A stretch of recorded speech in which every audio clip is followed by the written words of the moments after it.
حضرت علی عنہ کو اللہ تعالیٰ نے اپنی زندگی میں بہت اعزازات عطا فرمائے۔ ان کی زندگی کے حالات پڑھتے ہیں تو حیران ہوتے ہیں۔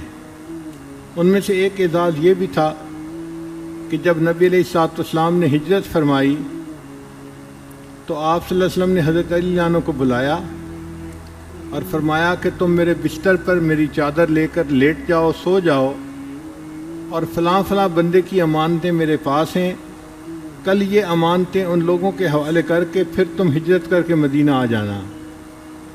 تو نبی علیہ الصلوۃ والسلام نے خود ان کو اپنے بستر پہ سلایا اور اپنی چادر ان کے اوپر ڈالی اور ان کو اپنے پیچھے گھر میں اس طرح چھوڑا۔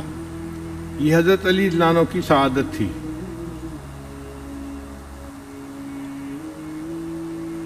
حضرت علی رضی اللہ عنہ لکھنا پڑھنا جانتے تھے، چنانچہ بیعت رضوان کے وقت جو صلح نامہ لکھا گیا جس کو صلح حدیبیہ کہتے ہیں، وہ صلح نامہ کی عبارت جو تھی حضرت علی عنہ نے لکھی۔ یہ سعادت بھی ان کے نصیب ہوئی کہ اللہ تعالیٰ نے ان کو ایسا صلح نامہ لکھنے کی سعادت عطا فرمائی۔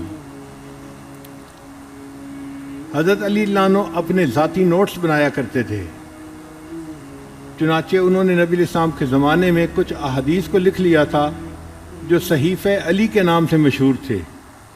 بعض لوگوں کو ڈائری لکھنے کی عادت ہوتی ہے، اپنی یادداشتیں لکھنے کی عادت ہوتی ہے، تو حضرت علی رضی اللہ عنہ بھی اسی طرح لکھ لیا کرتے تھے۔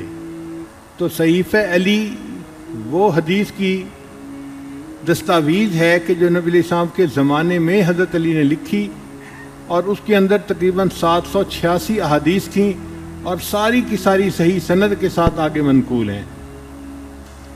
پھر حضرت علی عنہ نے اپنی یادداشت کے لیے قرآن مجید کو لکھ بھی لیا تھا، یعنی ایک قرآن مجید تو وہ تھا جو نبی علیہ السلام نے پارچات کے اوپر لکھوایا۔ جب کوئی آیت اترتی تھی حضرت علی عنہ اپنی یادداشت کے لیے اس کو بھی لکھ لیا کرتے تھے۔ چنانچہ قرآن جمع کرنے سے پہلے حضرت علی عنہ نے ایک ذاتی قرآن پاک لکھ کر نبی علیہ السلام کی خدمت میں پیش کیا تھا۔ اے اللہ کے وسلم، میں نے اپنی یادداشت کے لیے اس کو لکھ لیا ہے، آپ اس کو ذرا نظر لگا دیجیے۔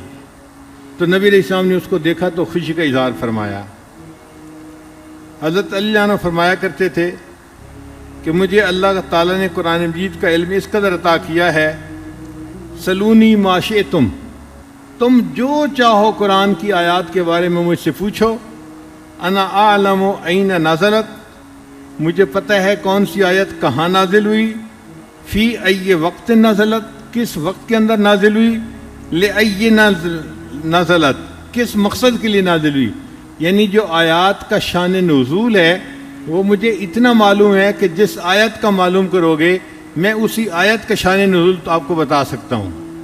اللہ تعالیٰ نے ان کو قرآن مجید کا بحر بے کرام بنا دیا، گورنر یمن کا قاضی بنا کر بھیجا تھا۔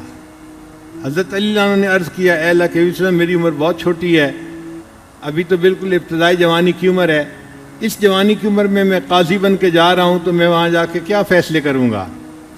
فرماتے ہیں جب میں نے یہ کہا تو نبی علیہ السلام نے اپنا دست شفقت میرے سینے کے اوپر رکھا اور مجھے دعا دی، اللہم اہد قلبہ وثبت لسانہ، اے اللہ اس کے دل کو ہدایت دے دے اور اس کی زبان کو ثبات عطا فرما۔ فرماتے ہیں اس دعا دینے کے بعد مجھے کبھی بھی دو چیزوں کے درمیان تردد نہیں ہوا، جب بھی دو چیزیں سامنے آتی تھیں میں ان میں سے ایک کا فیصلہ کر لیا کرتا تھا۔ قاضی کا سب سے بڑا منصب یہی ہوتا ہے کہ دو باتوں میں سے صحیح بات کو چن لینا، اخذ کر لینا۔ اس لیے نبی علیہ السلام کی دعا کی وجہ سے حضرت علی کرم اللہ وجہہ بہترین قاضی بن گئے۔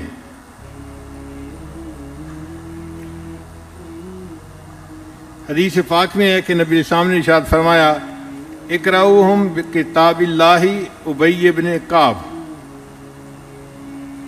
کہ ابی بن کعب صحابی جو ہیں وہ قرآن مجید کے پڑھنے میں سب سے اعلیٰ مقام لے گئے، وقضاہم علی، اور قضاء کے معاملے میں حضرت علی عنہ سب سے آگے بڑھ گئے، یعنی حضرت علی عنہ سب سے بہتر قاضی بن گئے اور ابی بن کعب عنہ قرآن مجید کے پڑھنے والے سب سے اچھے بن گئے۔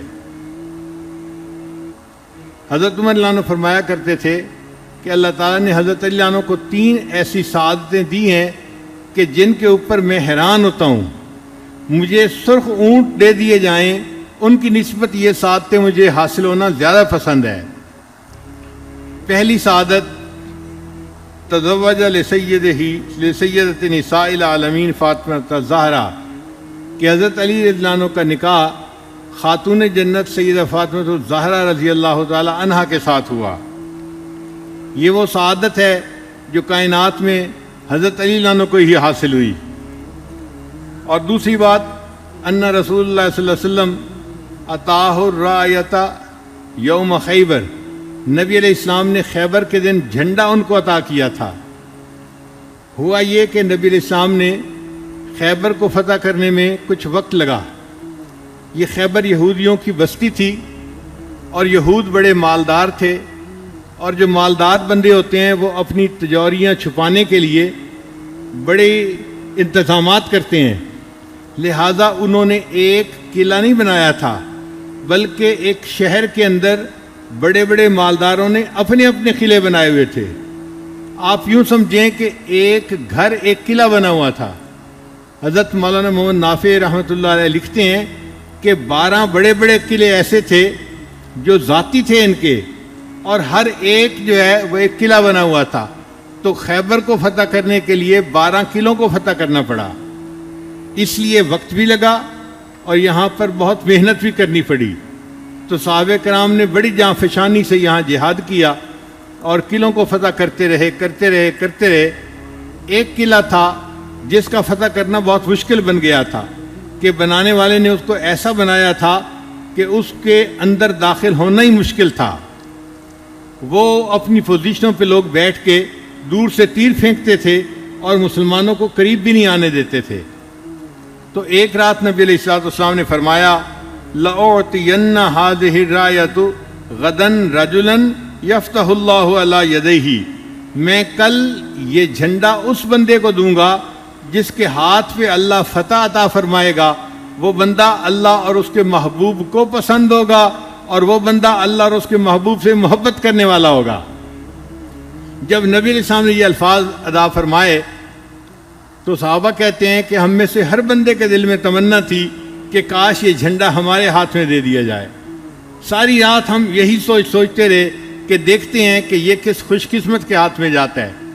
اگلے دن نبی علیہ السلام نے فجر کی نماز ادا فرمائی تو نبی علیہ السلام نے فرمایا، این علی، علی کہاں ہیں؟ حضرت علی عنہ کی آنکھیں دکھتی تھیں اور اتنی زیادہ درد تھی کہ ان کے لیے چلنا، راستہ دیکھنا مشکل ہو گیا تھا. تو اس بیماری کے عذر کی وجہ سے حضرت علی عنہ فجر کی نماز میں نہیں آئے تھے. تو نبی علیہ السلام نے ان کو بلوایا، پوچھا، علی تم نماز میں حاضر نہیں ہوئے؟ عرض کیا، اے اللہ کے حبیب صلی اللہ علیہ وسلم، میں بیمار تھا، میری آنکھیں دکھتی تھیں اور درد تھی اور مجھے راستہ ہی نظر نہیں آ رہا تھا، چلا ہی نہیں جا رہا تھا. تو نبی علیہ السلام نے فرمایا کہ اچھا یہ جھنڈا تم پکڑو اور جا کر جا کر تم جو آخری قلعہ ہے اس کو فتح کرو. اے اللہ کے حبیب صلی اللہ علیہ وسلم، میں جھنڈا پکڑنے کے لیے تو تیار ہوں لیکن مجھے تو نظر ہی نہیں آتا. تو جب انہوں نے کہا کہ مجھے نظر ہی نہیں آتا تو اللہ کے محبوب صلی اللہ علیہ وسلم نے اپنے لعاب کو اپنی مبارک انگلی کے ساتھ لگایا اور اس کو حضرت علی عنہ کی آنکھوں کے اوپر لگا دیا. حضرت علی عنہ فرماتے ہیں کہ میری آنکھوں کا درد اسی وقت ختم ہو گیا اور میری آنکھیں ایسی ٹھیک ہوئیں کہ اس کے بعد زندگی بھر خراب نہیں ہوئی. وہ لعاب جو کھاری پانی کے اندر شامل ہوا اور اس نے کھاری پانی کو میٹھا کر دیا، وہ لعاب جو سیدنا رسول اللہ صلی اللہ علیہ وسلم کا تھا، اس کی برکت ہی عجیب تھی. ایک لمحے میں آنکھوں کی بینائی کو ختم کر دیا اور ان کی آنکھیں شفا یاب ہو گئیں. حضرت علی عنہ نے جھنڈا ہاتھ میں پکڑا اور باقی صحابہ کے ساتھ مل کر اس قلعے کے اوپر حملہ کر دیا. اب اس قلعے کا دروازہ بہت بھاری تھا اور مضبوط تھا، اکھڑتا نہیں تھا. حضرت علی عنہ نے اس کو اکھاڑنے کی کوشش کی اور اللہ کی شان کے اتنا جذبہ تھا ان کے اندر کہ انہوں نے اس دروازے کو اکھاڑ دیا. وہاں پر ایک آدمی تھا جس کا نام تھا مرحب، وہ مقابلے میں تھا، وہ بھی بڑا بہادر تھا. تو حضرت علی عنہ نے اس دروازے کو اکھاڑا اور ایک ہاتھ میں اس کو ڈھال کی مانند پکڑ لیا اور دوسرے ہاتھ میں تلوار پکڑی اور مقابلہ کرنے لگ گئے. اللہ کی شان کہ حضرت علی عنہ کو اللہ تعالیٰ نے فتح عطا فرمائی. ایک صحابی کہتے ہیں کہ پھر حضرت اللہ عنہ نے اس دروازے کو دور پھینک دیا۔ میں دوسرے دن 7 بندوں کو ساتھ لے کر گیا کہ ہم جا کر دیکھیں کہ دروازے کا وزن کتنا ہے۔ ہم 8 بندوں نے مل کر دروازہ اٹھانے کی کوشش کی، ہم 8 بندے اس دروازے کو نہ اٹھا سکے۔ جس دروازے کو 8 بندے مل کے نہیں اٹھا سکے، اس کو حضرت علی عنہ نے بائیں ہاتھ سے اکھاڑ کر ایک طرف پھینک دیا۔ اللہ تعالیٰ نے ان کو ایسی قوت عطا فرمائی تھی۔ یہ صرف جسمانی قوت کی بات نہیں تھی، یہ ایک روحانی قوت تھی جو اس وقت اللہ کے حبیب صلی اللہ علیہ وسلم کے حکم کی وجہ سے حضرت علی عنہ کے اندر ابھر آئی تھی۔ چنانچہ وہ فاتح خیبر کہلائے۔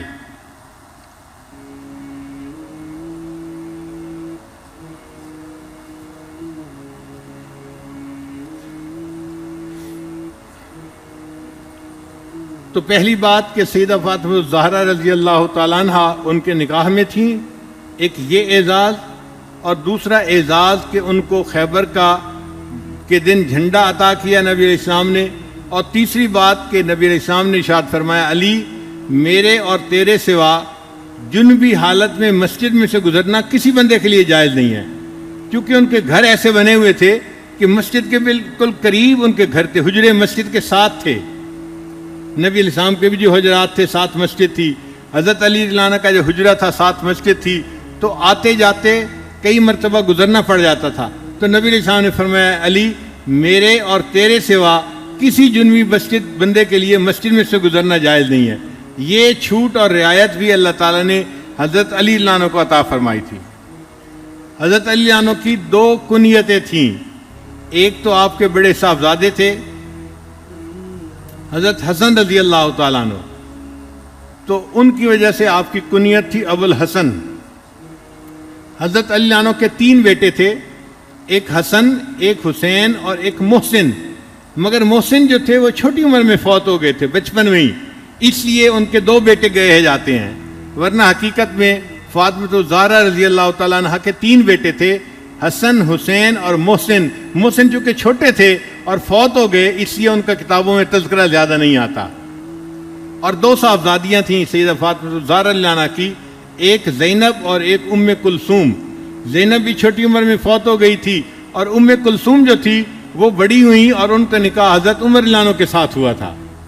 حضرت عمر رضی اللہ عنہ کو حضرت علی کا داماد ہونے کا شرف ہی حاصل تھا۔ ایک طرف وہ نبی علیہ السلام کے سسر بھی تھے، اور دوسری طرف وہ حضرت علی رضی اللہ عنہ کے داماد بھی تھے۔ یہ رشتہ داریاں لوگ بیان نہیں کرتے کہ آپس میں کتنے قریب تھے یہ لوگ۔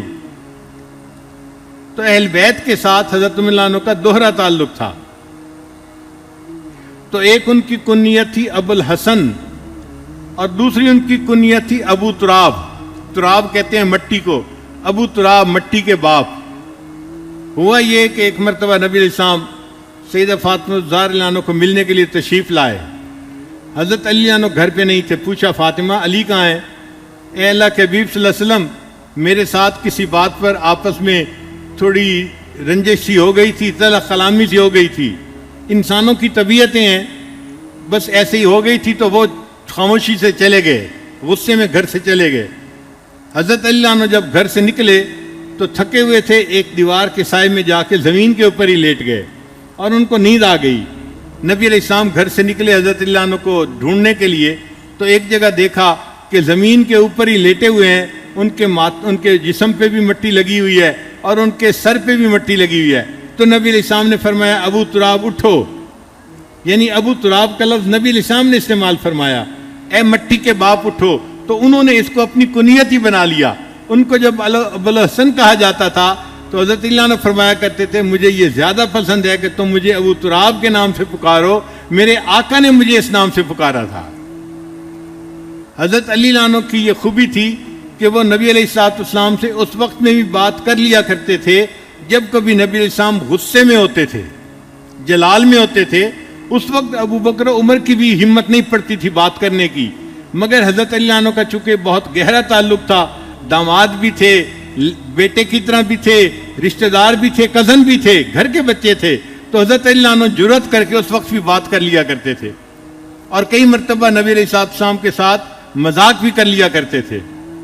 چنانچہ نبی علیہ السلام بھی جب کبھی اچھے جو ہے موڈ میں ہوتے تو مذاق فرما لیا کرتے تھے۔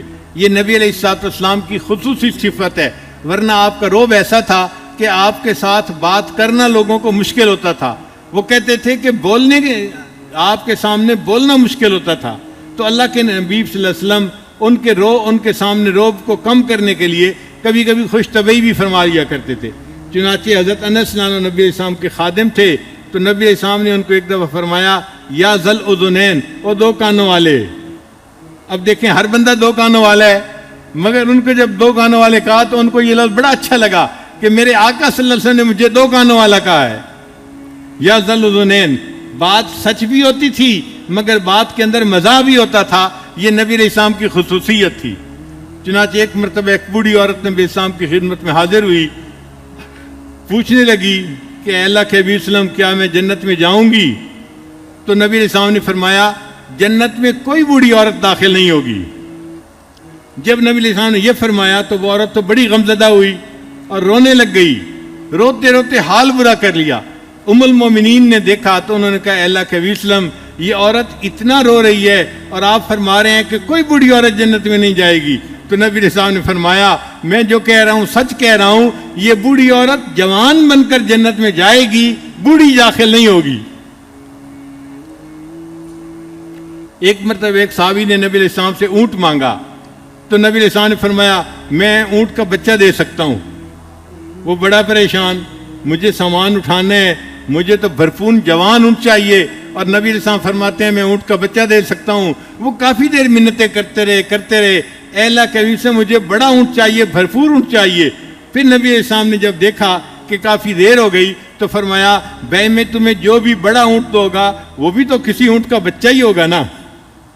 تو اللہ کے حبیب صلی اللہ علیہ وسلم کا مزاح بھی اتنا پیارا ہوتا تھا کہ سچ بھی ہوتا تھا اور دوسرا بندہ اس کو انجوائے بھی کرتا تھا۔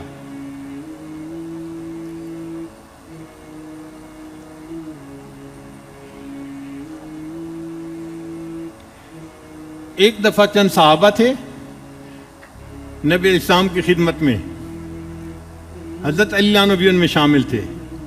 کچھ کھجوریں پیش کی گئیں تو سب لوگ کھجوریں کھا رہے تھے، اور جو کھجور کی گٹھلیاں تھیں وہ اپنے سامنے دسترخوان پہ رکھ رہے تھے۔ حضرت علی رضی اللہ عنہ بھی کھجوریں کھا رہے تھے، نبی علیہ السلام بھی کھجور نوش فرما رہے تھے۔ جب آپ نے کھجوریں کھائیں تو اپنی گٹھلیاں نبی علیہ السلام نے حضرت علی رضی اللہ عنہ کی گٹھلیوں کے ساتھ رکھنی شروع کر دیں۔ اب جب سب کھانا کھا چکے تو نبی علیہ السلام نے فرمایا بھائی ذرا گٹھلیاں گنو کہ اس نے کتنی کھجوریں کھائی ہیں۔ اب سب کی کھجوریں تو آدھی آدھی نکلیں اور حضرت علی کی گٹھلیاں ڈبل نکلیں۔ تو نبی علیہ السلام نے فرمایا کہ لگتا ہے علی تم نے بہت زیادہ کھجوریں کھا لی ہیں دوسروں کی نسبت، بڑا کمال ہے۔ تو حضرت علی نے مسکرا کے کہا اے اللہ کے نبی وسلم میں نے زیادہ نہیں کھائیں بلکہ لگتا ہے کہ میرے سامنے والوں نے گٹھلیوں سمیت کھجوریں کھا لی ہیں۔ یعنی نبی علیہ السلام کی موجودگی میں حضرت علی عنہ ایسی باتیں فرما لیا کرتے تھے، یہ ان کی خصوصیت تھی۔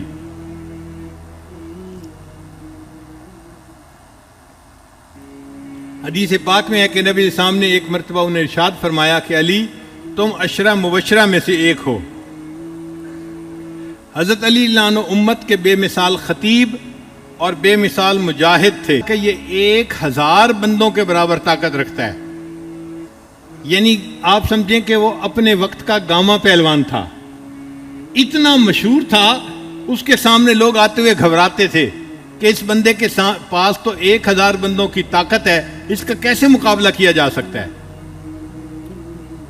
وہ خندق کو پار تو نہ کر سکا لیکن خندق کے اندر جو ہے نا اتر گیا اور اس نے مسلمانوں کو للکارنا شروع کر دیا، ہے کوئی تم میں سے جو میرے مقابلے میں آئے، میں تو اتنا بہادر ہوں، میں تو اتنا نڈر ہوں۔ اس نے بڑے اشعار پڑھنے شروع کر دیے۔ حضرت علی عنہ نے نبی علیہ الصلوۃ والسلام سے پوچھا اے اللہ کے نبی وسلم مجھے اجازت ہو تو میں اس کے ساتھ مقابلہ کروں؟ نبی علیہ السلام نے کہا تم یہاں میرے پاس بیٹھ جاؤ، کیونکہ نبی علیہ السلام کو پتہ تھا نوجوان ہے اور گرم خون ہے تو یہ چل پڑے گا، اور اس اتنے بہادر بندے کے ساتھ مقابلہ کرنا کوئی آسان بات نہیں ہے۔ تھوڑی دیر کے بعد اس نے پھر اور اشعار پڑھے تو حضرت اللہ عنہ نے پھر اجازت مانگی۔ دوسری مرتبہ نبی علیہ السلام نے ذرا سختی کے ساتھ کہہ دیا کہ نہیں تم یہیں بیٹھے رہو۔ حضرت اللہ عنہ بیٹھ گئے. اب تیسری مرتبہ اس نے اس مسلمانوں پہ تان کرنا شروع کر دیا. جیسے بندہ کہتا ہے نا تم میں سے کوئی ہے مرد جو میرے مقابلے میں آئے, تم تو کمزور ہو, تمہارے اندر تو طاقت نہیں, ہمت نہیں, تم کچھ نہیں کر سکتے. اس نے اس قسم کی تان آمیز باتیں کرنی شروع کر دی. جب اس نے اسلام پر, مسلمانوں پر تان کرنا شروع کیا تو حضرت علی عنہ کی جو غیرت ایمانی تھی وہ رک نہ سکی, اور انہوں نے نبی علیہ السلام سے بڑی لجاجت سے عرض کیا, اے اللہ کے وسلم اب مجھے اجازت دے دیجئے, اب مجھے اپنے زندہ رہنے کا کوئی فائدہ نظر نہیں آتا. تو نبی علیہ السلام نے اجازت دے دی. حضرت اللہ عنہ اس بندے کے سامنے آئے اور اس کو آ کر کہا کہ ہاں میں تمہارے مقابلے میں آ گیا ہوں, بات کرو. اس نے سمجھ لیا کہ یہ علی بہادر ہیں, تو اب وہ ذرا گھبرایا کہ میرے مقابلے میں ایسا بندہ آ گیا. کہنے لگا اصل میں تم قریش کے بچے ہو, تمہارا کوئی بڑا نہیں جو میرا مقابلہ کر سکے, میں بچوں کے ساتھ کیا مقابلہ کروں گا. حضرت علی عنہ نے فرمایا کہ میں بچہ ہی صحیح, لیکن جب میں مقابلے کے لیے اتر آیا ہوں اب تو مجھ سے بھاگنے کی کوشش مت کرو, میرے ساتھ مقابلہ کرو. جب یہ کہا تو عمر بن عبد ود نے حضرت اللہ عنہ کے اوپر تلوار کا وار کیا. اب وہ تلوار کا وار اتنا زور کا تھا کہ حضرت اللہ عنہ نے خود پہنا ہوا تھا, اس خود کے اندر وہ تلوار لگی اور تلوار اٹک گئی, یعنی ٹوٹ کے اٹک جاتی ہے جیسے اٹک گئی. اب جیسے ہی اس کا ہاتھ ایک جگہ رکا, حضرت اللہ عنہ کا قد چھوٹا تھا اس بندے کے مقابلے میں, وہ بڑا اونچا لمبا لہیم شہیم آدمی تھا. آپ اس کے سر پہ تو وار نہ کر سکے, مگر آپ نے اس کے ایک کندھے کے اوپر اتنا زور کا وار کیا کہ آپ کی تلوار اس کے سینے تک اتر گئی. وہ بندہ وہیں پہ گرا, اور جیسے جانور تڑپتے ہوئے مر جاتا ہے وہ بندہ اس طرح تڑپتے ہوئے مر گیا.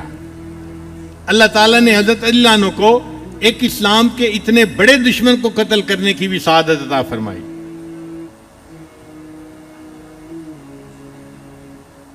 اپنے پیچھے مدینے کا ذمہ دار متعین فرمایا, امیر متعین فرمایا, علی تم مدینہ میں ٹھہرو اور یہاں کی نگرانی کرو, میں غزوے کے لیے تبوک جا رہا ہوں. حضرت علی عنہ کا دل چاہتا تھا کہ میں ساتھ جاؤں. چنانچہ ایک دن جب فرمایا تو دوسرے دن حضرت علی عنہ نے عرض کیا, اے اللہ کے نبی صلی اللہ علیہ وسلم ابھی تو صرف ایک دن آپ گزرا ہے اور آپ یہیں موجود ہیں, اور میرا دل ابھی سے اداس ہو رہا ہے کہ میں پیچھے رہوں گا اور آپ آگے چلے جائیں گے. تخلفنی فی الصبیان والنساء, اے اللہ کے حبیب صلی اللہ علیہ وسلم آپ تو جا کر جہاد کریں گے اور مجھے آپ نے بچوں اور عورتوں کے اندر چھوڑ دیا یہاں پر, میں کیسے وقت گزاروں گا. تو نبی علیہ السلام نے فرمایا, ان تکون منی بمنزلت ہارون من موسیٰ غیر انہ نبی بعدی, کہ علی تم میرے لیے اس طرح ہو جیسے موسیٰ علیہ السلام کے ساتھ ہارون علیہ السلام تھے. فرق یہ ہے کہ میرے بعد کوئی نبی نہیں آئے گا, اور حضرت ہارون علیہ السلام تو نبی تھے, لیکن جو تعلق ہارون علیہ السلام کا موسیٰ علیہ السلام کے ساتھ تھا وہ تعلق تمہارا میرے ساتھ ہے. اب یہ جو الفاظ ہیں نا کہ تم میرے لیے ایسے ہو جیسے ہارون موسیٰ علیہ السلام کے لیے تھے, ان الفاظ میں حضرت علی عنہ کی عظمت سامنے آتی ہے کہ اللہ تعالیٰ نے ان کو نبی علیہ السلام کے ساتھ کیا قرب عطا کیا تھا.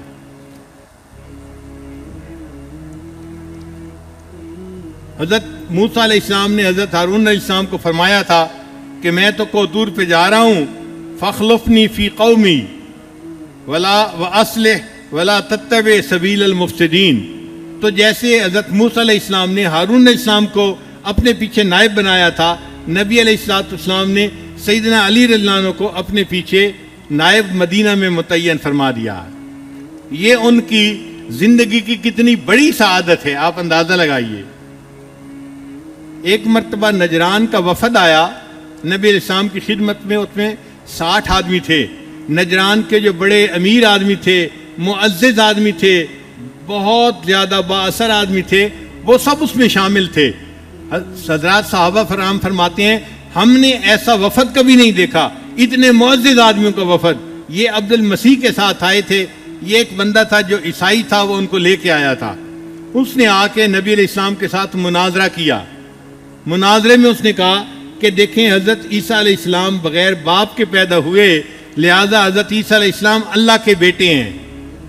یہ عبد المسیح نے کہا تھا. جب اس نے یہ بات کی تو نبی علیہ السلام نے جواب میں فرمایا کہ اچھا عیسیٰ علیہ السلام بغیر باپ کے پیدا ہوئے تو وہ اللہ کے بیٹے, تو آدم علیہ السلام تو بغیر ماں اور باپ کے پیدا ہوئے, پھر وہ کس کے بیٹے ہوئے.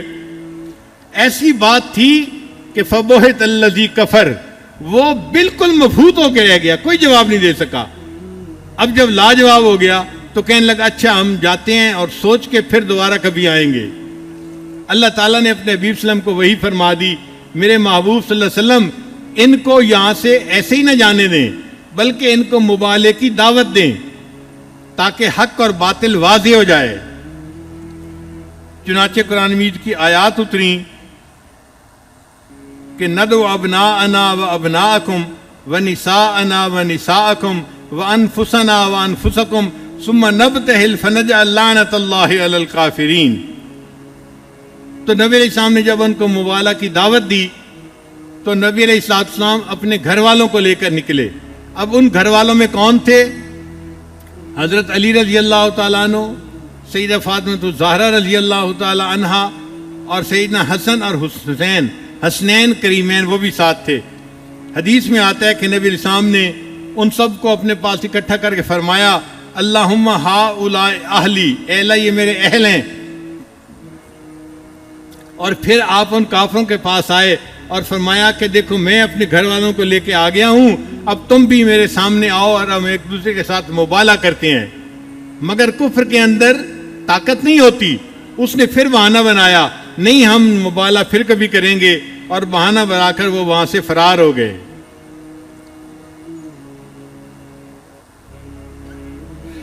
ایک مرتبہ نبی السلام نے حضرت علی عنہ کو فرمایا علی انت منی و انا منکا، تو مجھ سے ہے اور میں تجھ سے ہوں۔ بتانے کا مقصد یہ تھا کہ میرا اور تیرا رشتہ اتنا گہرا ہے کہ وی آر سیم بلڈ۔ آج کے دور میں کہتے ہیں وی آر سیم بلڈ، ہم ایک خون ہیں۔ تو یہ نبی علیہ السلام فرمانا چاہتے تھے انت منی و انا منکا، میں تجھ سے ہوں تو مجھ سے ہے۔ یعنی ایک درخت ہے اور اس کی دو شاخیں ہیں، وہ دونوں شاخیں ایک دوسرے کے ساتھ ایک ہوتی ہیں۔ تو نبی علیہ السلام نے اس طرح دیا، ان کو مثال دی کہ چونکہ دونوں کا رشتہ بہت قریب کا تھا، چچا زاد بھائی تھے، علی میرا، تو آپ صلی اللہ علیہ وسلم نے مہاجرین کو سیٹل کرنا تھا۔ یہ اس زمانے کا ایک بڑا مسئلہ تھا، اور کسی بھی لیڈر کے لیے بڑی بات ہوتی ہے، ہزاروں آدمی ہجرت کر کے آئیں تو ان کو کہاں سیٹل کیا جائے، ان کے لیے خیمہ بستی بنائیں، ان کو کس پر بوجھ بنائیں، ان کے کام کاروبار کا کیا بنے گا، یہ ایک بڑا کام تھا۔ مگر نبی علیہ السلام نے اس کا اتنا پیارا اور بہترین حل بنایا کہ آپ نے مواخات کروا دی، فرمایا انما المؤمنون اخوہ، سب ایمان والے ایک دوسرے کے بھائی بھائی ہیں۔ اللہ نے ایک مہاجر اور ایک انصاری کو بھائی بنا دیا، یہ مہاجر اس کا بھائی، یہ مہاجر اس کا بھائی، سب کو بھائی بھائی بناتے گئے۔ اور مہاجرین کو ان انصار نے اس طرح بھائی بنایا کہ ایک انصاری کے ہاں 2 باغ تھے، انہوں نے مہاجر کو کہا کہ 2 میں سے ایک باغ تم پسند کر لو، ایک باغ میں لے لوں گا، تمہارا بھی گزارا ہو جائے گا، میرا بھی گزارا ہو جائے گا۔ ایک نے کہا کہ میرے 2 مکان ہیں، ایک مکان میں میں رہ لیتا ہوں، ایک مکان آپ لے لیں، ہم دونوں کی زندگی اچھی گزر جائے گی۔ ایک مہاجر بھائی نے تو یہاں تک کہا، ایک انصار بھائی نے، کہ دیکھو میری 2 بیوی ہیں، ان میں سے جو تمہیں پسند آتی ہے میں اس کو طلاق دے کے فارغ کر دیتا ہوں، تم اس کے ساتھ نکاح کر لو، تمہیں بھی بیوی مل جائے گی اور مجھے بھی ایک بیوی خدمت کے لیے مل جائے گی، اور ہم دونوں بھائی اس طرح ایک دوسرے کے ساتھ مل کر گزارا کریں گے۔ یعنی مواخات کی یہ مثال پوری دنیا میں کوئی پیش نہیں کر سکتا جو نبی علیہ الصلوۃ والسلام نے پیش فرمائی۔ جب آپ نے سب کو بھائی بھائی بنا دیا تو حضرت اللہ نے پوچھا اے اللہ کے حبیب صلی اللہ علیہ وسلم، آپ نے سب کو بھائی بھائی بنا دیا تو میری مواخات کس کے ساتھ ہے؟ نبی علیہ السلام نے فرمایا علی تیری مواخات میرے ساتھ ہے، تو میرا بھائی ہے۔ اب حضرت اللہ کی یہ سعادت تھی کہ اللہ کے حبیب صلی اللہ علیہ وسلم نے مواخات میں ان کو اپنا بھائی فرمایا۔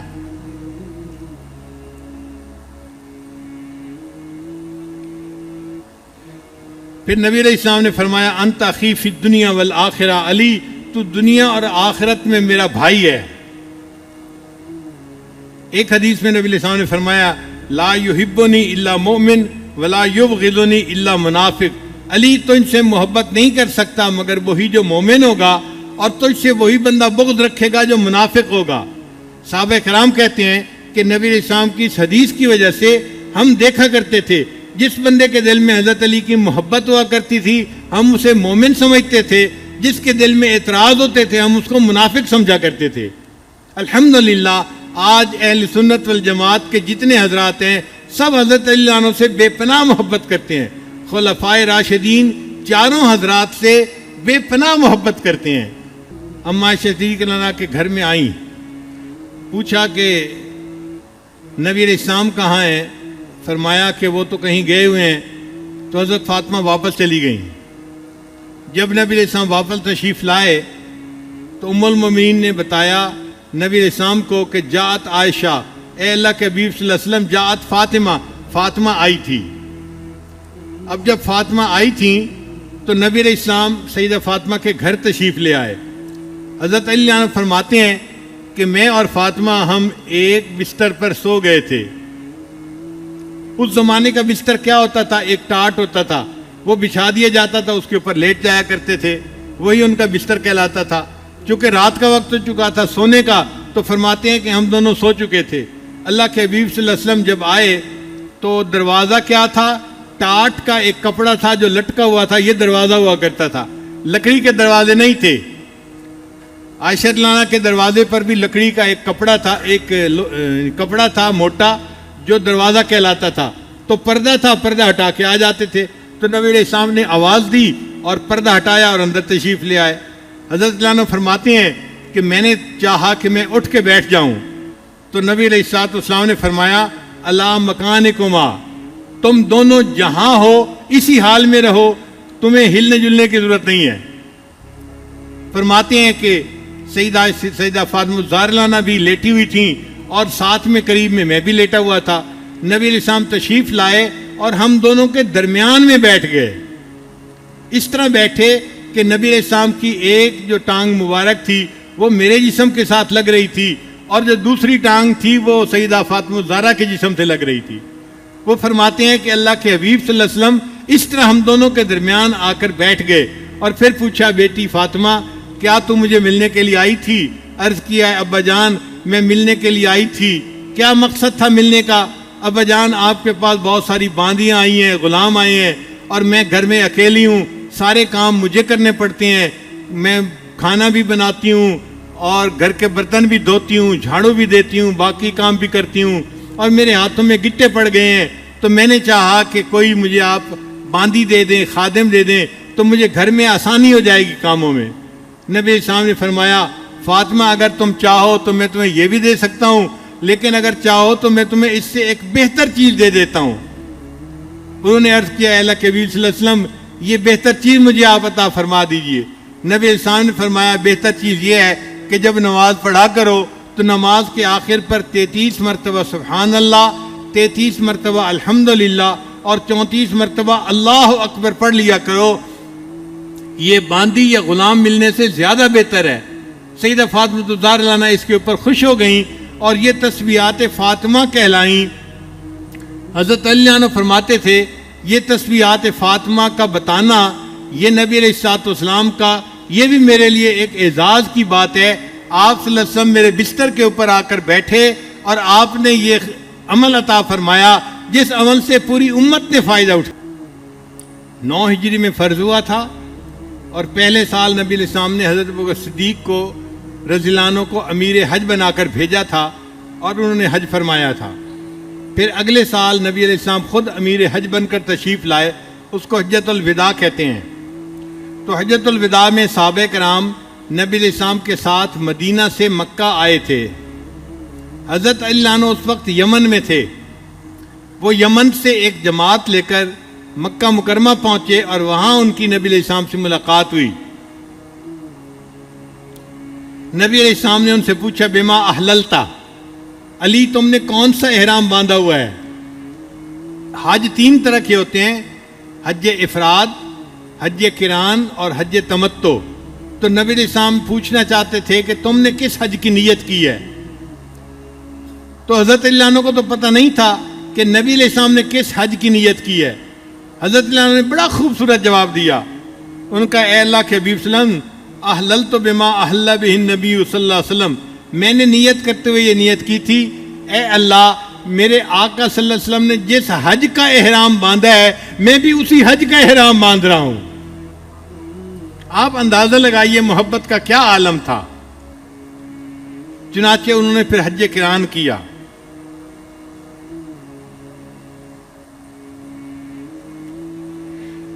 پھر نبی علیہ الصلوۃ والسلام کے پاس قربانی کے جانور تھے، اس کو ہدی کہتے ہیں، تو حضرت علی عنہ بھی لے آئے۔ نبی علیہ السلام نے پوچھا کہ کیا تم اپنے ساتھ قربانی کا جانور لائے ہو؟ تو حضرت علی عنہ نے جواب دیا، اے اللہ کے نبی صلی اللہ علیہ وسلم، میں اپنے لیے بھی جانور لایا ہوں قربانی کے لیے، اور آپ کی قربانی کے لیے بھی میں اپنے ساتھ جانور لے کے آیا ہوں۔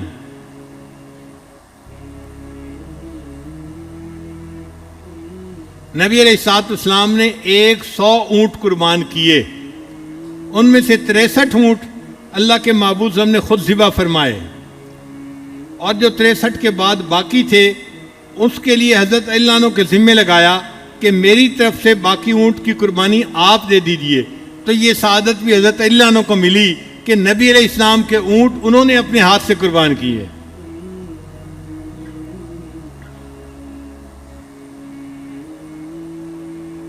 یہ حضرات ان اعمال کا نصیب ہو جانا اپنے لیے سعادت سمجھتے تھے۔ آج کا مسلمان تو مال پیسے کے مل جانے کو بڑی کامیابی سمجھتا ہے، وہ حضرات ایسی سعادتوں کے مل جانے کو کامیابی سمجھتے تھے۔ ایک لطیفہ مشہور ہے جن کا بھی ہے، میں نام نہیں لیتا، مگر کوئی تاجر برادری کا بندہ تھا، تو اس کے بارے میں لطیفہ مشہور ہے کہ اس کا حساب کتاب ہوا تو نیکی اور گناہ برابر نکلے۔ تو جب نیکی اور گناہ برابر نکلے تو اس سے فرشتے نے پوچھا، بتا تو نے جنت جانا ہے یا جہنم جانا ہے؟ اس نے آگے سے کہا، بھئی جہاں 2 ٹکے کا فائدہ ہے مجھے وہاں بھیج دو۔ تو یہ تاجر لوگ ایسے ہوتے ہیں کہ جہاں 2 ٹکے کا فائدہ ہے، واپس مدینہ تشریف لانے لگے تو مکہ اور مدینہ کے درمیان ایک جگہ پر تالاب تھا، تالاب کو عربی میں غدیر کہتے ہیں۔ تو نبی علیہ السلام اس تالاب کے قریب پڑاؤ ڈالا اور وضو فرمایا، نمازیں پڑھیں، اور اس جگہ پر کچھ لوگ ایسے بھی تھے یمن کے کہ جن کو حضرت علی عنہ کے ساتھ کچھ شکوے تھے۔ تو نبی علیہ السلام نے فرمایا، من کنت مولا فعلی مولا، کہ جس کا میں دوست ہوں علی اس کا دوست ہے، یعنی میرا دوست وہی بن سکتا ہے جو علی کا دوست ہے۔ تو یہ نبی علیہ السلام نے جو وہ یمن سے آئے ہوئے لوگ تھے ان کو سنانے کے لیے فرمایا۔ مولا کے معنی ناصر، مددگار، دوست، غلام۔ پھر ایک مرتبہ اللہ کے معبود صلی اللہ علیہ وسلم نے فرمایا، انا مدینۃ العلم و علی بابھا، میں علم کا شہر ہوں اور علی اس کا دروازہ ہے۔ یہ سعادت ہے حضرت علی عنہ کی کہ اللہ کے حبیب صلی اللہ علیہ وسلم نے ان کو اتنی پیاری مثال کے ساتھ ان کی عظمت کو سمجھایا۔ پھر یہ بھی فرمایا، عمر اس کی دیواریں ہیں اور ابوبکر اس کی چھت ہے۔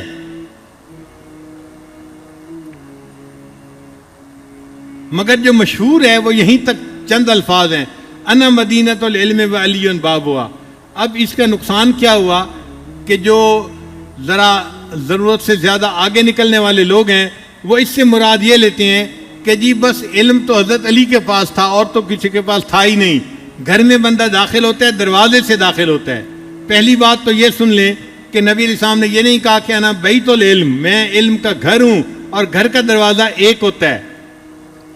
لیکن جب مدینہ فرمایا تو مدینہ کے تو کئی دروازے ہوتے ہیں، تو اگر ایک دروازہ علی تھے تو دوسرے دروازے اور صحابہ بھی تھے، تو صرف اس سے ان کو خلیفہ بلا فصل ثابت کرنے کی کوشش کرنا یہ زیادتی ہے، یہ ٹھیک نہیں ہے۔ ہاں علماء اہل سنت یہ فرماتے ہیں کہ نبی علیہ الصلوۃ والسلام نے سے جو علم ولایت تھا وہ سب سے زیادہ حضرت علی عنہ نے حاصل کیا۔ علم ولایت سب سے زیادہ حضرت علی عنہ نے پایا، اور جو علوم نبوت تھے وہ حضرت علی عنہ کی بجائے حضرت ابوبکر صدیق نے نبی علیہ السلام سے حاصل کیے تھے۔ تو علوم ولایت، کمالات ولایت حضرت ابوبکر صدیق نے حاصل کیے، اور کمالات ولایت جو تھے وہ حضرت علی عنہ نے حاصل کیے۔ تو نبی علیہ السلام نے فرمایا، انا مدینۃ العلم وعلی بابھا۔ حضرت ابوبکر صدیق عنہ سے ایک نقشبندی نسبت چلتی ہے، اور حضرت علی عنہ سے باقی تینوں سلاسل، چشتیہ، قادریہ، سہروردیہ، یہ سارے سلسلے اوپر جا کر حضرت حسن بصری سے ملتے ہیں، اور حسن بصری رحمۃ اللہ علیہ کا تعلق حضرت علی لانو کے ساتھ تھا، تو یہ حضرت علی لانو سے چلے، تو کمالات ولایت امت کے اندر حضرت علی سے پھیلے اور کمالات نبوت اس امت میں حضرت ابوبکر صدیق لانو کے ساتھ پھیلے۔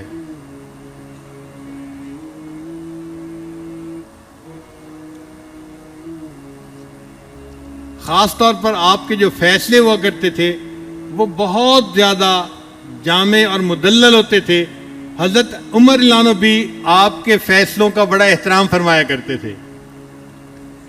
ایک مرتبہ ایک عورت کے اوپر زنا کا الزام تھا، حضرت عمر لانو نے صحابہ کو حکم دے دیا اس کو لے جائیں اور اس کو جا کر رجم کر دیں، سنسار کر دیں۔ تو صحابہ اس کو لے کے جا رہے تھے، ادھر سے حضرت لانو آ گئے، انہوں نے اس عورت سے پوچھا کہ کیا ہے، اس نے بتایا کہ مجھ سے یہ گناہ ہوا ہے اور مجھے سنسار کرنے کے لیے لے کے جا رہے ہیں۔ حضرت لانو نے صحابہ کو فرمایا کہ تم اسے نہیں لے جا سکتے، اس کو واپس لے آؤ اور آؤ ہم امیر المومنین سے بات کرتے ہیں۔ چنانچہ جب آئے تو امیر المومنین سے انہوں نے کہا، امیر المومنین آپ نے حکم دیا؟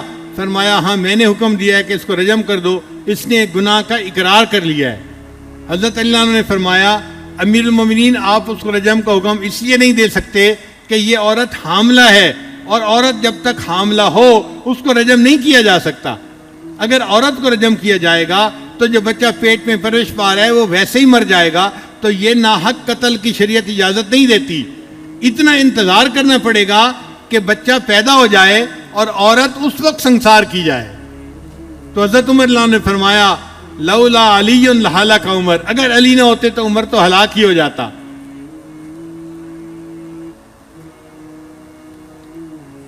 تو حضرت علی عنہ عدالت کے معاملے میں، قضاء کے معاملے میں سب صحابہ سے بلند درجہ رکھتے۔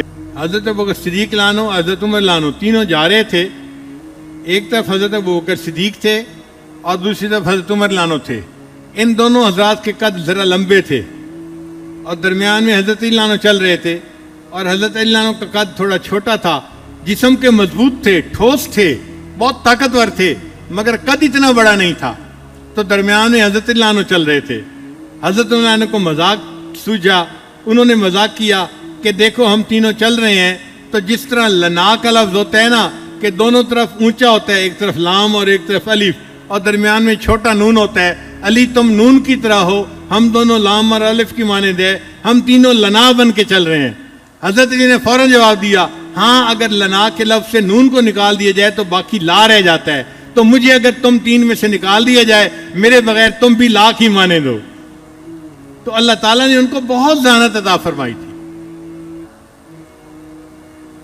ایک مرتبہ سیدہ فاطمہ زہرا رضی اللہ عنہا کے پاس تشریف فرما تھے، حضرت علی عنہ کو طبیعت کے اندر خوش طبعی آئی، تو حضرت علی عنہ نے شعر بنایا ان النساء شیاطین خلقن لنا، کہ یہ عورتیں شیاطین ہیں اور ان کو ہمارے لیے پیدا کر دیا گیا ہے، کیونکہ نبی علیہ السلام نے فرمایا النساء حبائل الشیاطین، عورتیں شیطان کی رسیاں ہیں، شیطان ان رسیوں سے دوسرے بندے کو ٹیپ کر کے اپنی طرف کھینچتا ہے۔ انہوں نے اس پہ شعر بنایا ان النساء شیاطین خلقن لنا نعوذ باللہ من شر الشیاطین، ہم اللہ کی پناہ مانگتے ہیں ان شیاطین کے شر سے۔ اب وہ بھی خاتون جنت تھیں، اللہ تعالیٰ نے بھی ان کو علم عرفان عطا فرمایا تھا۔ انہوں نے فوراً اس شعر کو بدل کے یوں پڑھا ان النساء ریاحین خلقن لکم، کہ یہ عورتیں خوشبوئیں ہیں، ان کو اللہ نے تمہارے لیے پیدا کیا ہے۔ وَكُلُّكُمْ تَشْتَهِي شَمَّ الرَّيَاحِينِ، اور ہر بندہ تم میں سے ان خوشبوؤں کو سونگھنے کے لیے ترستا پھرتا ہے۔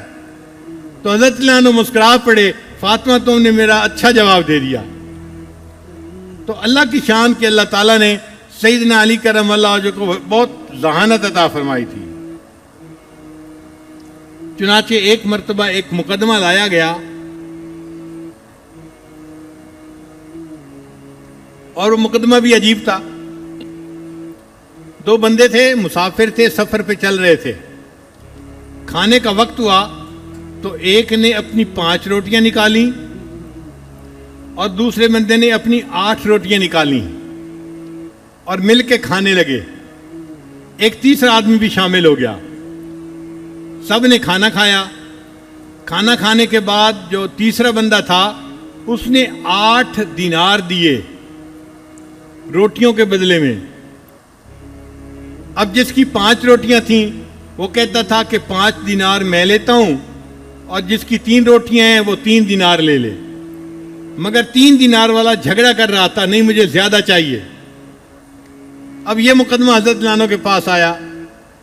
حضرت علی عنہ نے اس 3 والے کو فرمایا بھائی یہ تمہیں 3 دینار دے رہا ہے، تم لے لو، تمہارا اس میں فائدہ ہے. اس نے کہا نہیں جی نہیں، مجھے تو عدل انصاف چاہیے، اپنا حصہ چاہیے. جب اس نے زیادہ کہا تو حضرت علی عنہ نے فرمایا پھر میں جو انصاف کروں گا تم اس کو قبول کرو گے؟ جی میں قبول کروں گا. حضرت نے فرمایا اچھا، جس کی 5 روٹیاں تھیں اس کو 7 دینار دے دیے جائیں، اور جس کی 3 روٹیاں تھیں اس کو 1 دینار دیا جائے. اب وہ بڑے حیران، حضرت آپ نے یہ فیصلہ کیسے کیا؟ فرمایا فیصلہ قبول ہے تمہیں؟ اس نے کہا جی مجھے قبول ہے. فرمایا ہاں میں تمہیں لاجک بتا دیتا ہوں. لاجک یہ ہے، ایک کے پاس 5 روٹیاں تھیں، ایک کے پاس 3 روٹیاں تھیں. اب اس کو 3 بندوں نے برابر برابر کھایا. ہم یہی گمان کر سکتے ہیں کہ تینوں نے برابر کھایا ہوگا، اور اس کا کوئی طریقہ نہیں. تو کس نے کتنا کھایا؟ ہم یہ کہہ سکتے ہیں کہ 8 روٹیاں بنی اور 3 بندے تھے تو 24 ٹکڑے بنے، تو ہر ایک نے 8 ٹکڑے کھائے. اب جس کی 3 روٹیاں تھیں اس کے 9 ٹکڑے بنتے ہیں، اور اس نے 8 ٹکڑے تو اپنے کھائے اور 1 ٹکڑا فالتو دوسرے بندے نے کھایا. اور جس کی 5 روٹیاں تھیں اس کے 15 ٹکڑے بنے، 5 تیے 15، اس میں سے 8 اس نے کھائے اور 7 ٹکڑے دوسرے نے کھائے. لہٰذا میں نے فیصلہ یہ کیا کہ 7 دینار اس کو دے دیے جائیں اور 1 دینار اس کو دے دیا جائے.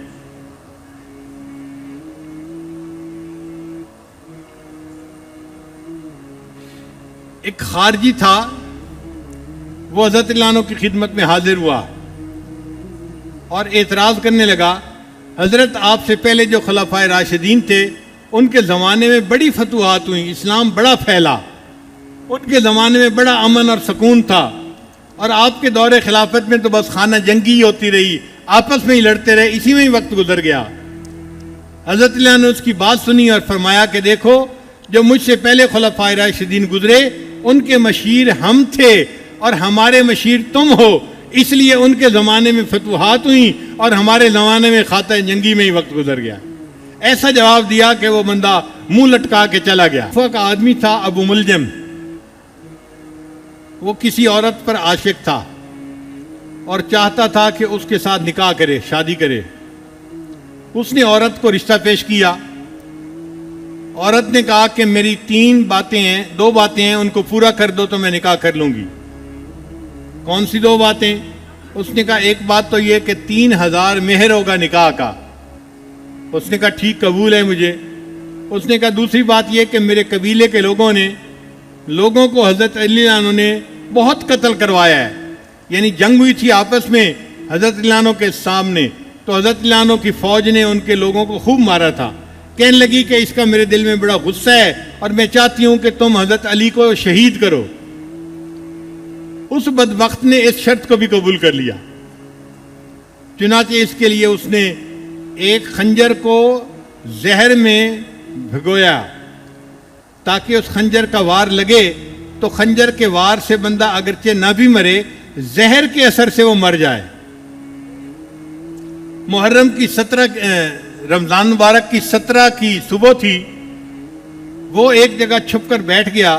حضرت علی عنہ اپنے گھر سے مسجد میں جانے کے لیے نکلے. حضرت علی عنہ مسجد میں جاتے تھے تو الصلاۃ الصلاۃ کہہ کے لوگوں کو جگایا بھی کرتے تھے. حضرت علی عنہ جا رہے تھے، اندھیرا تھا، اول وقت میں نماز پڑھی جاتی تھی. وہ ایک جگہ چھپا بیٹھا تھا. اس نے اچانک خنجر کا وار کیا، حضرت علی عنہ کو زخم لگا اور حضرت علی عنہ گر گئے. لوگ آ گئے تو انہوں نے ابو ملجم کو پکڑ بھی لیا. حضرت علی عنہ کو پتہ چل گیا کہ اس بندے نے مجھے یہ زخم لگایا ہے. پھر اس زخم کے وہ جو زہر کے اثرات تھے ان کی وجہ سے حضرت علی رضی اللہ تعالیٰ عنہ 2 دن کے بعد شہید ہو گئے. تو 20 رمضان کو حضرت علی عنہ کی شہادت ہوئی. اس طرح علم کا یہ اتنا بڑا سورج جو تھا وہ اس دار فانی سے جو ہے غروب ہو گیا اور امت کے اتنے بڑے بطل جلیل سے ہم محروم ہو گئے۔ اللہ تعالیٰ ان کی حسنات کو اور قبول فرمائے اور ان کی امیدوں سے بڑھ کر ان کو اجر اور بدلہ عطا فرمائے، اور ہمیں اللہ تعالیٰ ان کی سچی محبت عطا فرمائے اور ان کے نقش قدم پر زندگی گزارنے کی توفیق عطا فرمائے۔ کسی شاعر نے کیا اچھا کہا ہے، تیرا حال سب کو سنانا پڑے گا،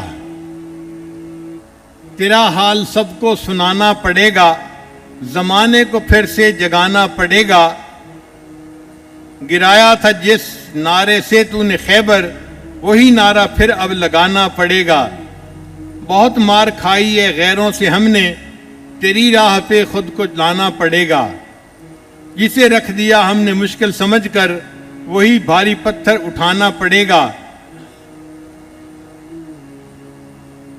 تیرے جیسی عزت اگر مانگتے ہیں شجاعت کا پرچم اٹھانا پڑے گا، کھڑے ہو کے ہر وادی پر خطر میں حوادث پہ خود مسکرانا پڑے گا، مٹانا پڑے گا سبھی نفرتوں کو، چراغ محبت جلانا پڑے گا، تیری جیسی عظمت اگر چاہتے ہیں تو وہ سیدھا خیموں میں جانا پڑے گا، نظر کو تیری بارگاہ ادب میں جھکانا پڑے گا، جھکانا پڑے گا۔ اللہ تعالی ہمیں سیدنا علی کرم اللہ وجہہ کی ذات بابرکات سے بہترین فیض عطا فرمائے، اور علوم معرفت جو ان کو اللہ نے عطا کیے تھے ان میں سے کوئی حصہ اللہ ہمیں بھی نصیب فرمائے۔ وآخر دعوانا ان الحمد للہ رب العالمین۔